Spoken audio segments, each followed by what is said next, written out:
Pero hermanos, vamos a ver primero de Samuel, vamos a ver capítulo 26 y 27.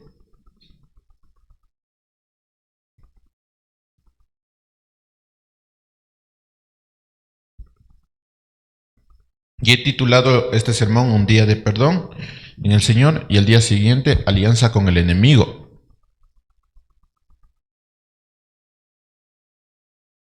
Por si acaso uno nunca sabe. Y creo que este título resume muy bien lo que está ocurriendo en la vida de David, o lo que ocurrió en la vida de David. Algo que me llamó mucho la atención de todos los pasajes en cuanto a David y Saúl, que la Biblia lo pone como a la par, pero mostrándonos que David es distinto a Saúl. Pero usted va a notar, si lo ha notado, algo interesante, y es que Saúl cambia muy rápido de opinión, muy rápido. Sin embargo, como Saúl es puesto a la par de David, David también cambia muy rápido de opinión. En un capítulo, David se niega a matar al ungido del Señor. En otro capítulo, casi hace una masacre, impulsado por su frustración, porque dijeron que no le iban a dar pancito, entonces él salió a masacrar. En otro momento, consulta a Dios en todo. Dice, hay esto, Señor, ¿qué debo hacer? Hace esto. Señor, apareció esto, ¿qué debo hacer, Señor? Hace esto. Luego, usa el nombre de Dios para justificar sus deseos de su corazón necio. Entonces, es interesante cómo Saúl cambia rápido de opinión, pero también David cambia muy rápido de opinión. La diferencia es que David sí era un hombre de Dios y Saúl no. ¿Y cómo diríamos que termina esto? Pues Saúl perdido, David siendo recordado como un hombre de Dios. Pero los dos cambiaban de opinión muy rápidamente. David está en van y ven de su actuar. No es un muchacho ya es un hombre. Ya tiene experiencia, pero van y ven en su actuar. Mis hermanos, hay cosas en la Biblia que simplemente tenemos que decir, esto no tiene sentido. O, ¿qué estaba haciendo esta persona? ¿Por qué haces esto? Si usted lee, por ejemplo, cuando Judas traicionó a Jesús, uno se pregunta, ¿pero por qué lo hiciste? Pero si lo conociste, ¿qué estabas haciendo? Después de cerrar la Biblia, tú vas y haces lo mismo que Judas, pero no importa, eso es para otro tema. Pero es importante que nosotros nos veamos reflejados en esta historia. El corazón del hombre nos puede llevar a adorar a Dios en un día, y al otro día podemos estar haciendo un trato con el enemigo. En un solo día nosotros podemos estar adorando, y después al siguiente minuto nosotros podemos estar haciendo o tomando decisiones que van en contra de Dios. Así es el corazón del ser humano. Y eso nos lleva a entender que si vas a confiar en algo, no confíes en tu corazón. Si vas a tomar decisiones, no confíes en base a tu corazón. Porque eso es lo que dice el mundo. Confía en tu corazón. Haz lo que tu corazón te dicta, ¿no? Si sientes esto, entonces está bien. Pero no, la escritura, toda la escritura nos dice que el corazón es muy engañoso, pero va mucho más allá de esa palabra engañoso. Es malo, o sea, nuestro corazón es muy malo. Y nos lleva a actuar de manera que nosotros vamos a decir, pero ¿qué estabas haciendo? O sea, ¿qué pensaste? Y eso en un solo día. Vamos a tomar cada capítulo para hacer de ellos un solo título.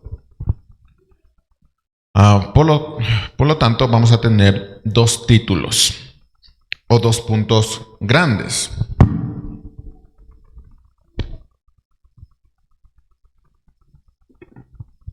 Capítulo 26, nuestro primer punto, al que he titulado Un día para perdonar en el Señor. Quiero empezar el sermón leyendo un capítulo antes para después continuar con el texto que nos corresponde el día de hoy, para poder entrar en contexto, para entender lo que estaba pasando. Dice primera de Samuel capítulo 24, versículo 16, dice, cuando David acabó de decir a Saúl estas palabras, Saúl dijo, ¿es esta tu voz, David, hijo mío? Entonces Saúl alzó su voz y lloró. Y dijo a David: eres más justo que yo, porque tú me has tratado bien mientras yo te he tratado con maldad.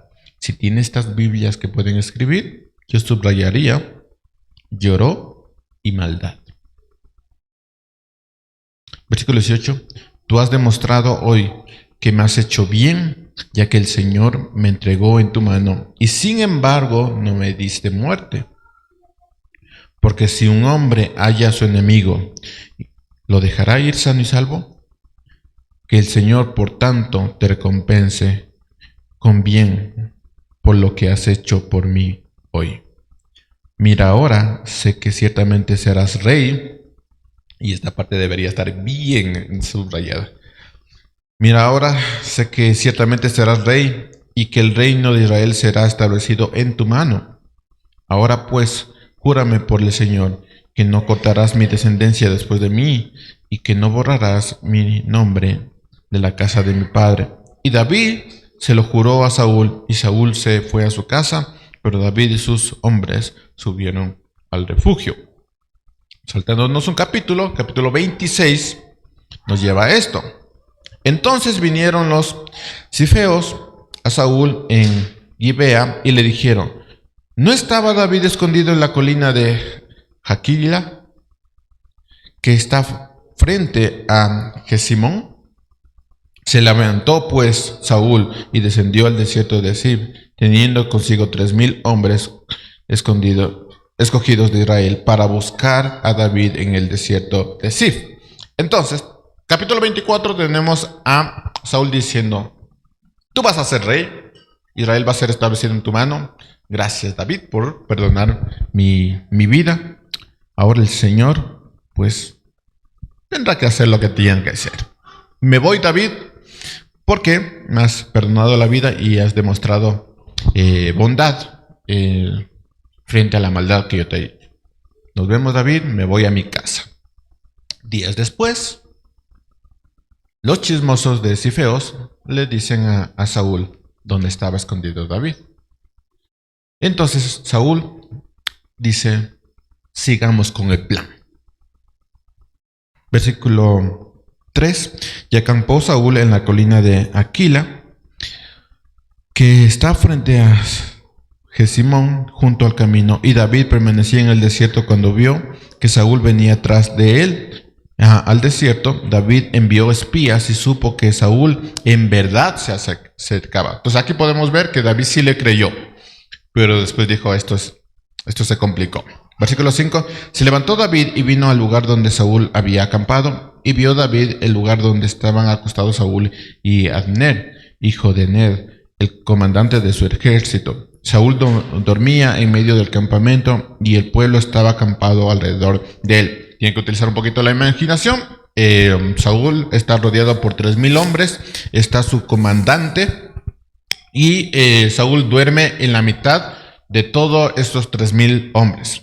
Como era el rey, tenía que ser protegido. ¿Qué pasó con las palabras de Saúl?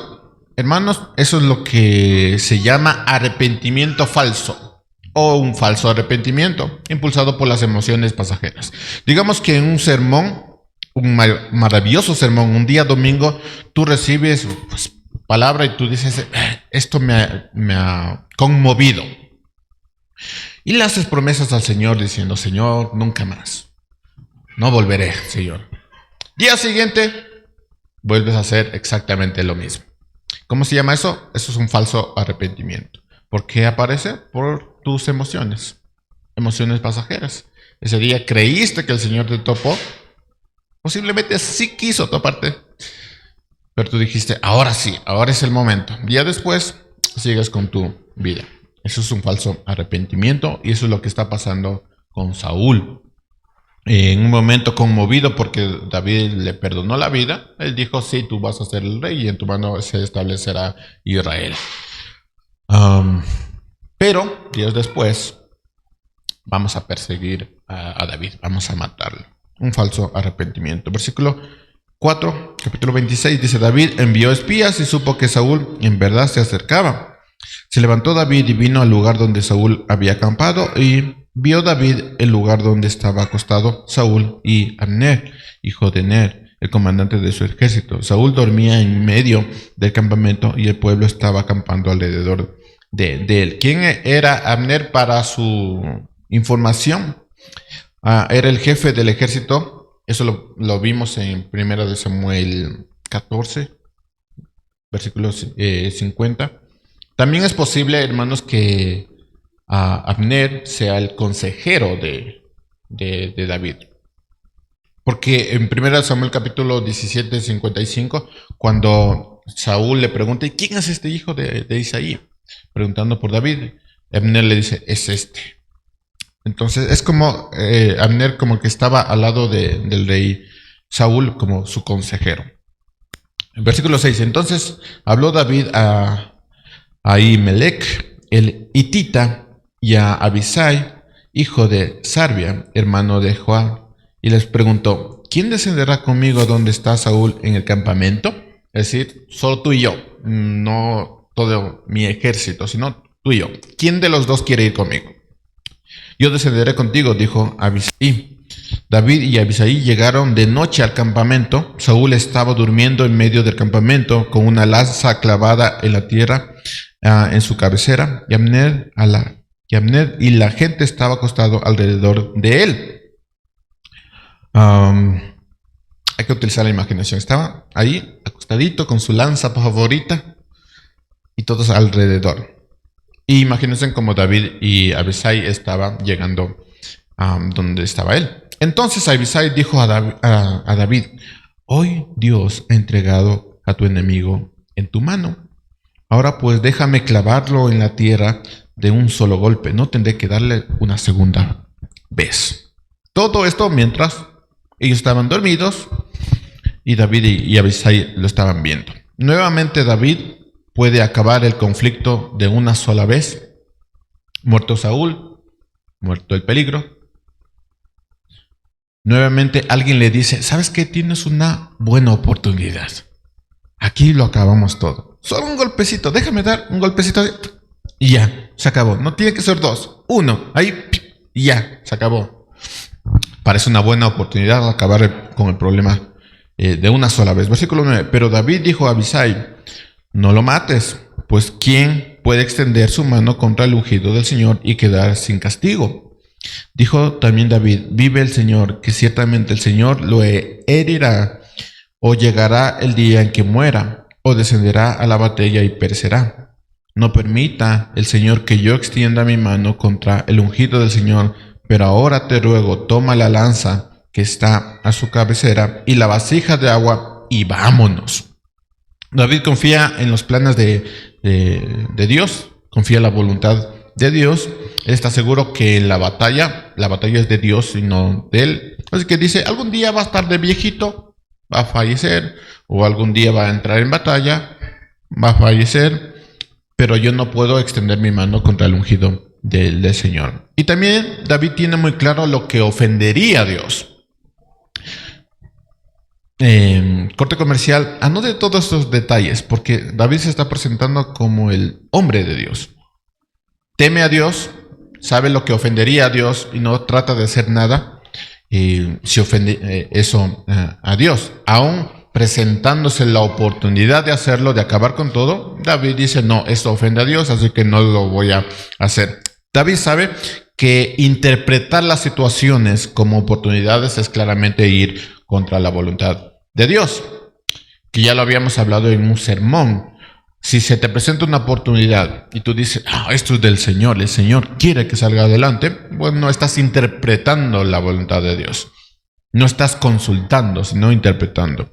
David sabía que interpretar la voluntad de Dios con estas grandes oportunidades es ir claramente contra la voluntad de Dios. No es ir con Dios, es ir contra la voluntad de Dios porque estás interpretando una oportunidad como algo bueno que venga de Dios. Gracias Dios porque me diste esta oportunidad. David sabe que no es así. El texto nos dirá que en verdad Dios estaba en control de las situaciones porque algo estaba pasando mientras ellos estaban haciendo su estrategia. Versículo 12. Tomó pues David la lanza y la vasija de agua de junto a la cabeza de Saúl. Y se fueron, pero nadie lo vio, ni lo supo. Tampoco nadie se despertó, pues todos estaban dormidos, ya que un sueño profundo de parte del Señor había caído sobre ellos. Así que Dios estaba en control de todas estas situaciones, incluso por ponerles sueño, ¿no? En una distancia ya apropiada, versículo 13, David dice esto: David pasó al otro lado y se colocó en la cima del monte a cierta distancia, con un gran espacio entre ellos. Entonces David dio voces al pueblo a Abner, hijo de Ner, y le preguntó: ¿no responderá Abner? Entonces Abner respondió: ¿quién eres tú que llama al rey? David dijo a Abner: ¿no eres tú un hombre? Burlándose, ¿no? ¿Quién es como tú en Israel? ¿Por qué, pues, no has protegido a tu señor el rey? Porque uno del pueblo vino para matar a tu señor el rey. Esto que has hecho no es bueno. Vive el Señor, todos ustedes ciertamente deberían morir, porque no protegieron a su señor, el ungido del Señor. Y ahora mira dónde está la lanza del rey y la vasija de agua que estaba a su cabeza. ¿Por qué dice esto? No da detalles mucho el texto, pero yo les interpreto. Abner era el consejero del rey. Estaba al lado del rey. Era el encargado de proteger al rey. Pero David dice: tú no puedes proteger al rey. Tu consejo tampoco es bueno. Todo lo que haces alrededor del rey no es bueno y deberías morir. Después de esta grandiosa presentación, que también demostró el deseo de David, porque él dice: yo no tengo ganas, ni ánimo, ni deseo de matar al rey. No solo se lo dice a Saúl, sino también a todos los 3,000 hombres que estaban ahí, incluido Abner, que era el protegido del rey. Saúl aparece en la escena y escucha las palabras de David. Versículo 17. Entonces Saúl reconoció la voz de David y dijo: esta es tu voz, David, hijo mío. Y ahí se me morí de ira. De ¿cómo que hijo mío? Y me dio unas iras. ¿Cómo que hijo mío? Y David respondió: mi voz es mi señor el rey.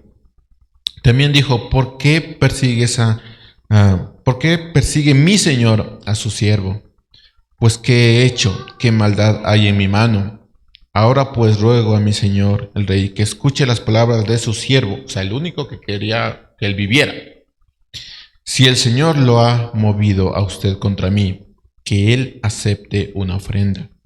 Pero si son hombres malditos, sean delante del Señor, porque me han expuesto hoy para que yo no tenga parte en la heredad del Señor, y me dicen: ve y sirve a otros dioses. Ahora pues, no caiga mi sangre a tierra lejos de la presencia del Señor, porque el rey de Israel ha salido en busca de una pulga, como quien va a casa de una perdiz en los montes. Versículo 21, Saúl dijo: he pecado. Otra vez, ¿no? He pecado. Vuelve, David, hijo mío. Y otra vez me morí de iras, porque no volveré a hacerte daño, pues mi vida fue muy estimada a tus ojos hoy. Yo he actuado neciamente y he cometido un grave error. Pregunta por ustedes, hermanos. ¿Ustedes le creerían a Saúl?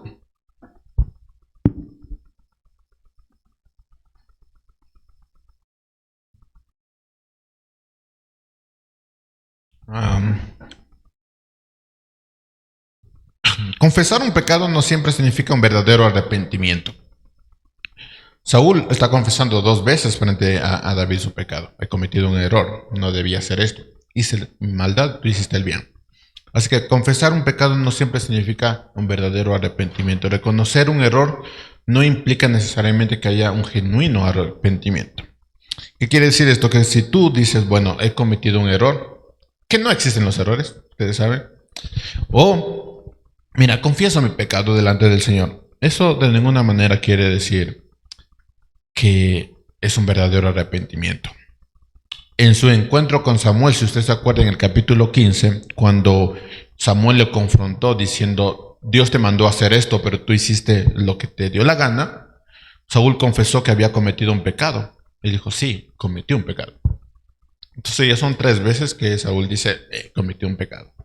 Así que no necesariamente la confesión de un pecado quiere decir que hay un verdadero arrepentimiento. Pues podemos nosotros pasar la vida confesando pecados sin haber experimentado el verdadero arrepentimiento. Y es que llevados por el momento, por la situación de me cacharon o el Señor me habló y me sentí mal por lo que está pasando en mi vida, podemos decir y hacer cualquier cosa, pero nuestro corazón no ha sido afectado. El verdadero arrepentimiento trae frutos y como cualquier fruto, ese fruto es visible. Entonces, hablar de nuestro pecado o de nuestros errores no necesariamente quiere decir que experimentemos el verdadero arrepentimiento. En el siguiente capítulo sabremos si David le creyó a Saúl, pero los siguientes versículos ya nos dan una idea de lo que estaba pasando. Versículo 22. David respondió, aquí está la lanza del rey, que pase acá uno de tus jóvenes y lo recoja. El Señor pagará a cada uno según su justicia y su fidelidad, pues el Señor lo entregó hoy en mi mano, pero yo no quise extender mi mano contra el ungido del Señor. Así como su vida fue preciada ante mis ojos hoy, así sea preciada mi vida ante los ojos del Señor, y que Él me libre de toda aflicción. Bendito seas, David, dice Saúl, hijo mío, ciertamente harás grandes cosas y prevalecerás, respondió Saúl. David siguió su camino y Saúl se volvió a su lugar, exactamente como el capítulo 24.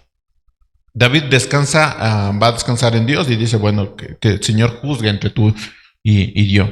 Y confiado en que Él va a pelear sus batallas. Siempre recuerden que las batallas del Señor y el Señor pelea sus batallas. Por otro lado, vemos a Saúl bendiciendo a David y declarando que va a permanecer en los planes del Señor, pero sin un verdadero arrepentimiento. El corazón de Saúl no es afectado por lo que está sucediendo. Mis hermanos, el corazón es tremendamente engañoso. Es tan engañoso que podemos confundir la vejez con la madurez espiritual o con una vida cristiana genuina. Déjenme explicar esto, porque pasa mucho.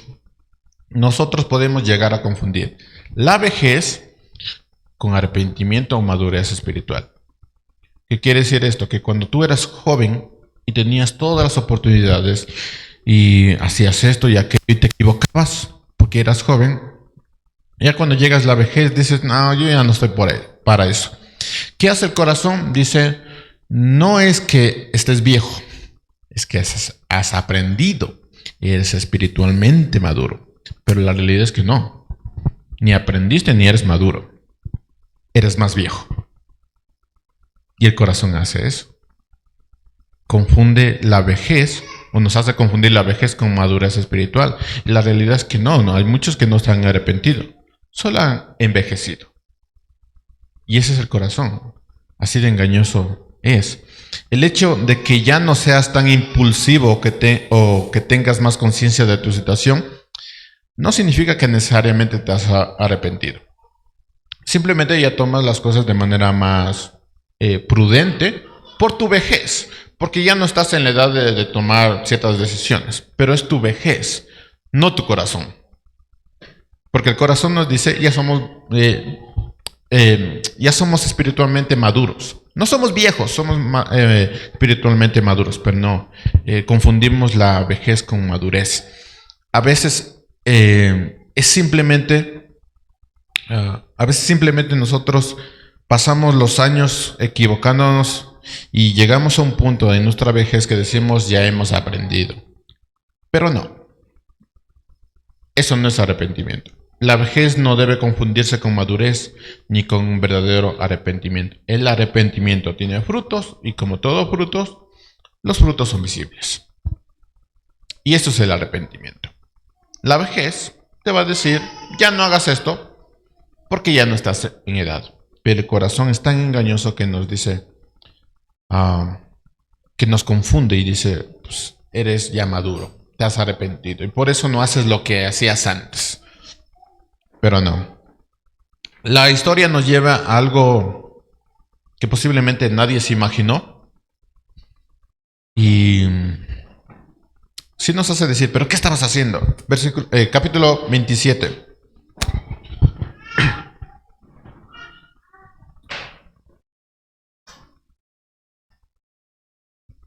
Capítulo 27, la alianza con el enemigo. En versículo 2. Entonces David se dijo, ahora bien, voy a aparecer algún día por la mano de Saúl. Y sabemos que David nunca le creyó a Saúl. Lo mejor para mí, ¿crees que capítulo? Lo mejor para mí es huir a la tierra de los filisteos. Saúl se cansará y no me buscará más en todo el territorio de Israel y escaparé de su mano. Ahora, no sabemos cuánto tiempo pasó desde la reunión con Saúl y David. No sé si pasaron días, semanas. Tampoco sabemos qué pasó. O sea, qué estaba pasando en el corazón de David para que David dijera, ¿sabes que la mejor solución para mí es irme con los filisteos? Pero son de esos giros en la historia que nos dice, no te entiendo, David, porque un capítulo antes estás diciendo, yo no voy a hacer esto porque el Señor no me lo permite, y al capítulo siguiente está diciendo, me voy con los filisteos. Capítulo antes está diciendo, te perdono, Saúl, en el Señor, y un capítulo después está diciendo, pues voy a hacer una alianza con el enemigo. Y realmente uno dice, pero ¿qué estabas pensando, David? Porque un capítulo antes estabas confiando completamente en la voluntad de Dios, confiabas en el plan de Dios, estabas diciendo, bueno, yo no me voy a meter en esto, el Señor lo hará más viejito o caerá en batalla, pero yo no me voy a meter en esto. David no quería hacer nada fuera de la voluntad de Dios y ahora estás interpretando las cosas según tu situación. Y entonces son de esos momentos en que uno dice, pero ¿qué estás haciendo? ¿Qué estás pensando? Y si David era un hombre de Dios, ¿por qué estás haciendo lo que estás haciendo? Pero el corazón es engañoso, tanto para los hombres de Dios como para los incrédulos. Un día te encuentras alabando a Dios, sirviéndole y confiando, y uno dice, yo quiero servir al Señor, quiero ser parte de su iglesia que camina hacia donde el Señor dice. Y otro día estás haciendo exactamente lo mismo, que te llevó a no tener una relación con Dios. Un día estás cantando y al otro día dices, no tengo otra salida. Estas son mis circunstancias, no tengo otra salida que hacer algo contrario a la voluntad de Dios. Ese es el corazón engañoso del ser humano. Ahora sí, versículo 2. Se levantó pues David y se pasó con los 600 hombres que estaban con él en Aquis. O sea, no dejó a ninguno. Hijo de Amloc, rey de Gat. David moró con Aquis en Gat, y él y sus hombres, cada cual con los de su casa. David con sus 2 mujeres. ¿Se acuerdan que les dije la semana pasada que el autor nos deja ya cositas como, esto es importante? Y aquí lo va añadiendo y añadiendo. David con sus 2 mujeres, a Jimoab de Jersey, la Jerselita, y Abigail, la de Carmel, viuda de Nabal. La primera vez que nosotros vimos a David con los filisteos, lo vimos peleando. La segunda vez que lo vimos con los filisteos, él se volvió casi loco. Bueno, interpretó como, me voy a hacer el loco para que no me maten. Pensó que la mejor decisión para él en su situación era irse con los filisteos, pero resultó que no. Y David, si usted recuerda, David crea un salmo, escribe un salmo diciendo, el Señor me liberó de esto. Yo cometí un error, tomé una decisión, pensé que yendo con los enemigos de Dios yo iba a estar bien, y resultó que no, y después escribe un salmo. No sabemos con certeza lo que le llevó a pensar de esa manera, pues el autor no nos da muchos detalles. Lo que sí nos dice es que David determinó en su corazón diciendo, esta es la mejor salida para mí. Esta es mi circunstancia, no es la mejor circunstancia, entonces yo voy a tomar una decisión que vaya en contra de Dios. No sabemos cuál fue su circunstancia, Pero eso es lo que tomó David. El propósito del autor al omitir los detalles de lo que estaba pasando David fue bastante claro. No importa cuáles sean tus circunstancias, el corazón sigue siendo engañoso. No podemos tomar decisiones equivocadas. O sea, podemos tomar decisiones equivocadas incluso después de haber aprendido la lección. Una de las características que usted va a notar en el capítulo 27 es que no aparece el nombre de Dios. Y eso ya nos da una idea de cómo estaba el corazón de David y lo que estaba pensando David. David volvió a sacar de su mente a Dios y a sacar de su corazón a Dios. Así que en el capítulo 27 no hay la palabra Dios. Hace algunas semanas, hermanos, vimos cómo al huir de Saúl, David decidió refugiarse con los filisteos, capítulo 21. La historia no terminó como él esperaba. Y más tarde escribió un salmo reconociendo que fue Dios quien lo libró de ese momento, el Salmo 34, si ustedes se acuerdan. Un bonito salmo que tiene un contexto bastante triste. Porque se escribió después de que David dijera, pues Saúl me está persiguiendo, entonces me voy con los enemigos. Pero el salmo es hermoso. Tal vez usted en esa semana aprendió algo muy valioso de ese capítulo. Tal vez se olvidó.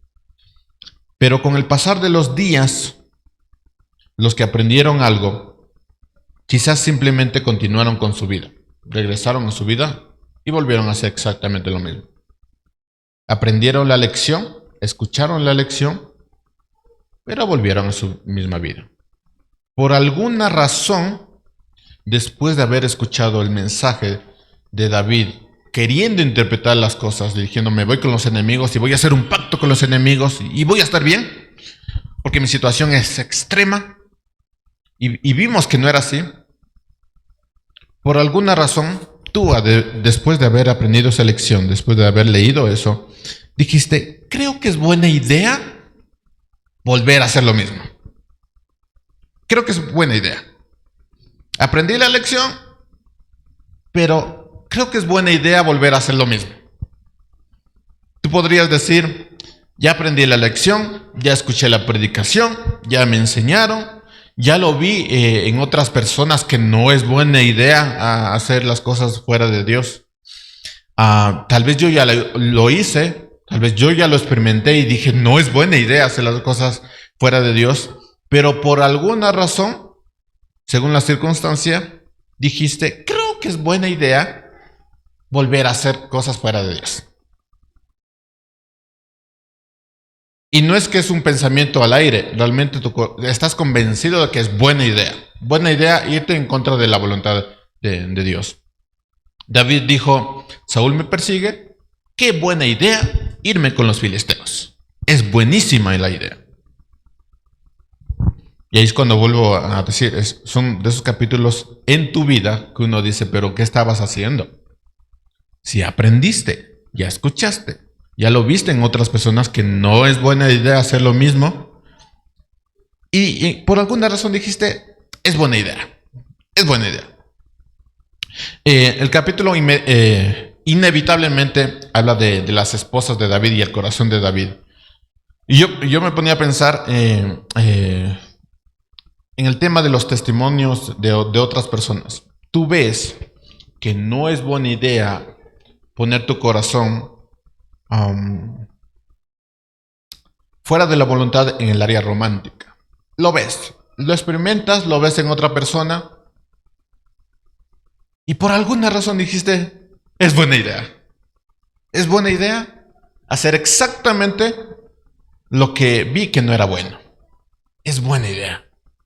¿Viste a tus padres, no sé, teniendo una relación con un converso o con una inconversa?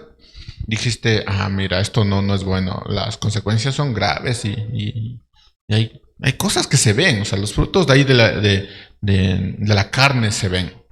Y por alguna razón, querido joven, dijiste, qué buena idea, me enamoro de una inconversa. Y así es el corazón, es buena idea. Una de las cosas que debemos tener cuidado, hermanos, es con el tema del tiempo. Versículo 4. Y le dieron la noticia a Saúl que David había huido a Gad y no lo buscó más. Qué buena idea, ¿no? Le resultó a David. Entonces David dijo a Aquis: si he hallado ahora gracia ante tus ojos, que me dé un lugar en la de las aldeas en el campo que habita allí. Pues, ¿por qué ha de morar un siervo con usted en la ciudad real? Ahora es siervo de él, ¿no? Aquis le dio Sicab aquel día. Por eso Sicab ha pertenecido a los reyes de Judá hasta el día de hoy.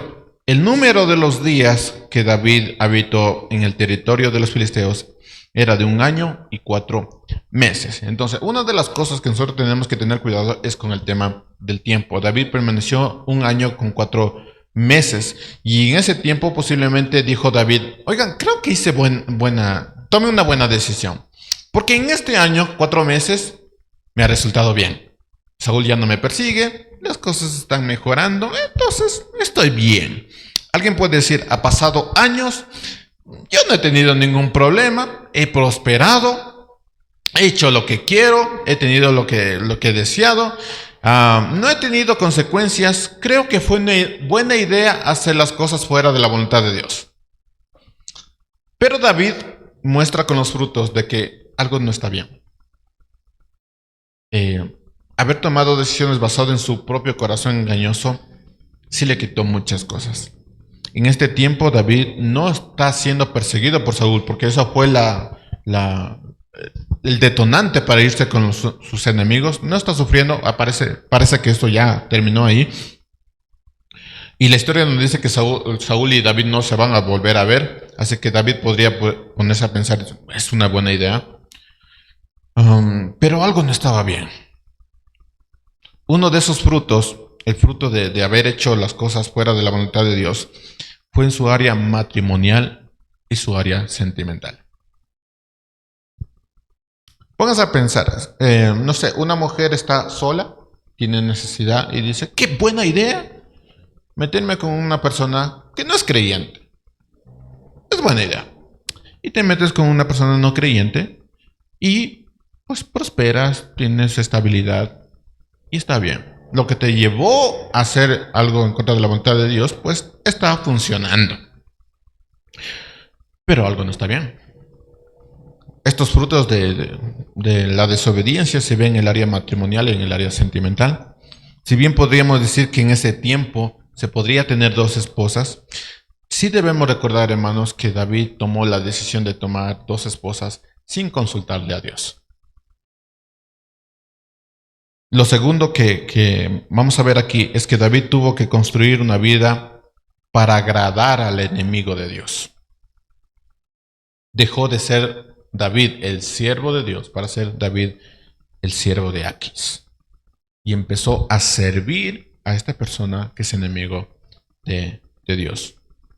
No me voy a meter en esto, pero el autor nos lleva inevitablemente hasta a esta área emocional, sentimental, matrimonial. Pero yo espero que usted esté conectando las cosas. Se volvió siervo o sierva del enemigo de Dios. ¿Por qué? Por mantener esto. Versículo 8.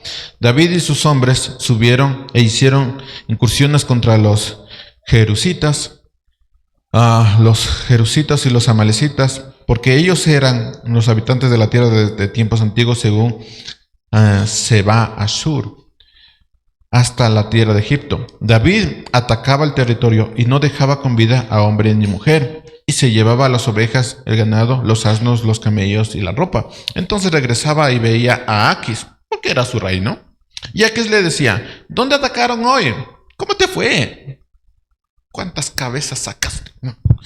Y David respondía: contra el Neguev de Judá, contra el Neguev de Jeramel y contra el Neguev de los Kenitas. David no dejaba con vida a hombre ni mujer para traer a Gad, y dijo: no sea que nos descubran diciendo: así ha hecho David, y así ha sido su costumbre todo el tiempo que ha morado en el territorio de los filisteos. Aquis confiaba en David Y se decía, en verdad que se ha hecho odioso a su pueblo Israel y será mi servidor para siempre. Entonces, ¿qué está pasando? David aniquilaba a pueblos que eran enemigos de Israel. Regresaba a Aquis y Aquis le decía, ¿cómo te va? ¿Cómo te fue? ¿Qué tal tu día, no? Y David le mentía, diciendo, he matado a esto, esto, esto, esto, esto. Es decir, a pueblos que estaban con Israel. Para mantener la fachada, David estaba mintiendo. En un año 4 meses, David no vio las consecuencias directas de parte de Dios, pero tuvo una vida que agradó a su enemigo. Y decía, qué buena esposa que tengo. Qué buen esposo que tengo. Porque te construyes una vida para agradar a un enemigo de Dios. Y eso era la fachada de David. Déjame preguntarte, ¿qué opinan los inconversos de tu vida? ¿Qué opinan tus compañeros inconversos de tu vida? ¿Qué opinan de tus chistes? ¿Qué opinan de tus reacciones? ¿Qué opinan de tus opiniones? Ya que próximamente vamos a ver el tema de las elecciones. ¿Qué opinan de este tema electoral tus compañeros inconversos? ¿Qué opinión tienes tú? ¿Qué opinan de la forma en que tú te comportas? ¿Qué opinan de tu testimonio? ¿Qué concepto tienen de ti?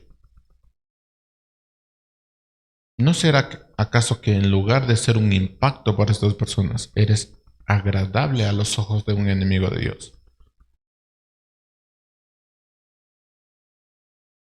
Sí, tal vez no veas las consecuencias que tanto te mencionan en las predicaciones. Tal vez no caigas y mueras. Pero el hacer alianzas con los enemigos de Dios ya te dice cómo está tu vida. ¿Qué opinan los que están afuera de ti? La característica del capítulo 27 es que no se menciona el nombre de Dios. Y la característica de las personas que están fuera de la voluntad de Dios es que no tienen a Dios. En algún momento tú decidiste irte con la voluntad fuera de la voluntad de Dios y dijiste, qué buena idea. Y empezaste a construir una vida que dijiste agradó a tal persona por mantener la fachada. Este mundo tiene un montón de cosas, de ideologías. Me acerco a ellos para mantener la fachada. ¿Qué opinan los enemigos de Dios de ti, de tu vida?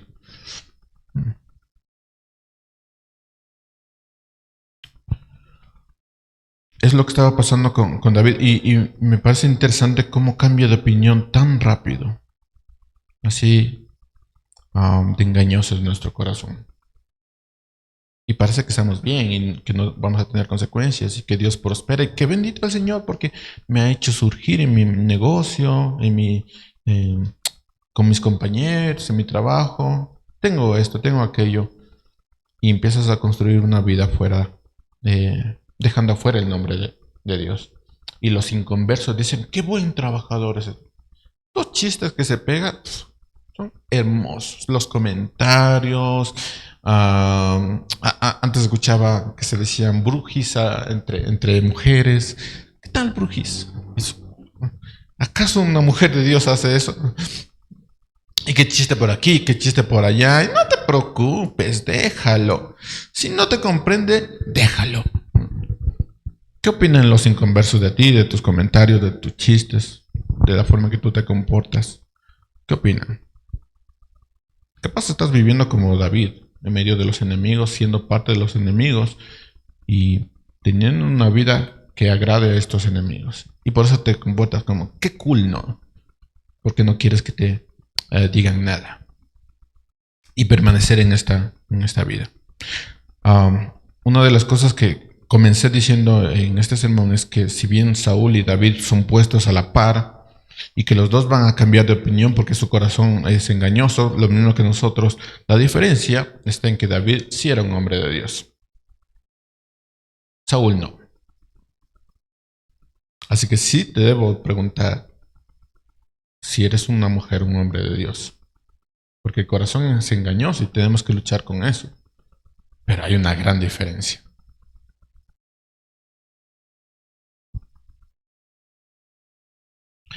Um, en los años 1717 a 1779 había un actor que se llamaba David Garriott. Fue uno de los autores más influyentes del teatro británico en el siglo XVIII. Su capacidad de transformarse en cualquier personaje era legendario. Se decía que podía hacer reír y llorar con mucha facilidad, que eso parecía asombroso. Una noche después de una gran presentación, fue invitado a una fiesta en su honor y alguien le preguntó, ¿cómo puedes cambiar de personaje con tanta facilidad? El autor sonrió y respondió, porque cuando salgo del escenario, dejo de ser ese personaje y vuelvo a ser yo mismo. Alguien al escuchar esto le preguntó, creo que eso es un problema si lo aplicas a la vida real. Y él dijo, sí, es un problema. Mis hermanos, hay quienes en un momento parecen hombres piadosos y al día siguiente actúan como si nunca hubieran conocido a Dios. Hay quienes confunden la espiritualidad y la madurez, el arrepentimiento con la vejez y nunca se convirtieron. Hay quienes en un momento son hombres de Dios y al día siguiente están haciendo alianzas con el enemigo y estás construyendo una vida que agrada al enemigo. Hermanos, Dios no busca actores, Dios busca hijos fieles. Y por esos hijos fieles, Cristo vino y Cristo murió por ellos, no por actores. En un día tú puedes llorar, reír, alabar al Señor y al día siguiente sigues con tu vida. Pero Dios no vino por actores. ¿Qué hemos aprendido? Hermanos, hemos aprendido que el verdadero arrepentimiento no es emocional, sino transforma el corazón. Saúl lloró, Saúl confesó, pero nunca cambió. ¿Cómo terminó su vida? Fuera de la voluntad de Dios. David tuvo momentos de duda, pero era claro que era diferente a Saúl. Que también aprendimos que no podemos confesar nuestro pecado sin arrepentimiento real. Y yo te diría, ahórrate el tiempo y ahórrate las palabras.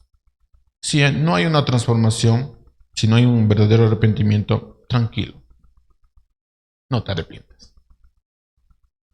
La confesión sin cambio de vida es una excusa bien vacía. Dios busca transformarnos, no palabras bonitas. La tercera cosa que hemos aprendido es que las oportunidades no siempre vienen de Dios. No todo lo que parece una bendición es de Dios. David pudo matar a Saúl, pero entendió que Dios tenía un plan mayor.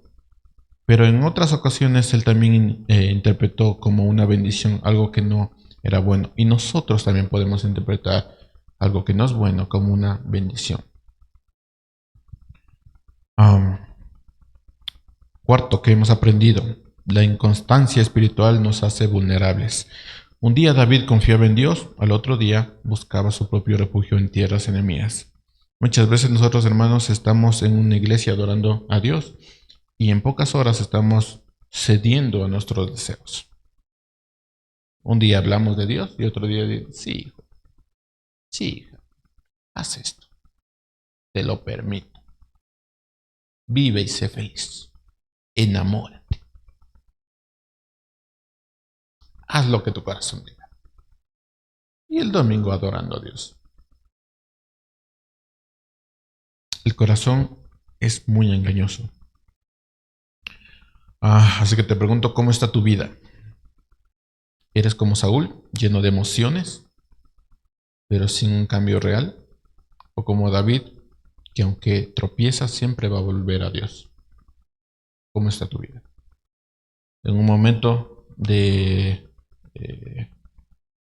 evaluación, nosotros tenemos que decir exactamente cómo está nuestra vida y cómo está nuestra relación con Dios. No podemos nosotros vivir en un ciclo de un día sí con Dios, otro día con el enemigo. En la iglesia, sí, te adoro, Señor, pero en la casa, no. En la casa manda el rey Aquis, el enemigo de Dios.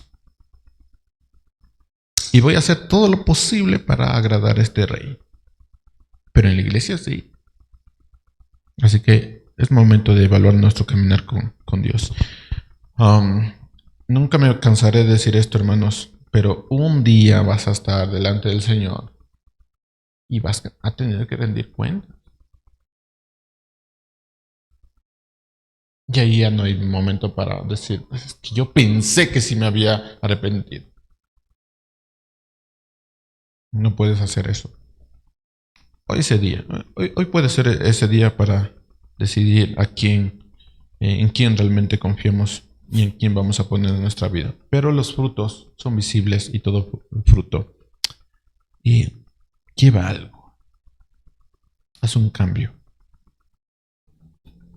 Dios te llama a una vida firme, comprometida, y si te pregunto, ¿seguirás actuando en un papel o vivirás la verdadera fidelidad?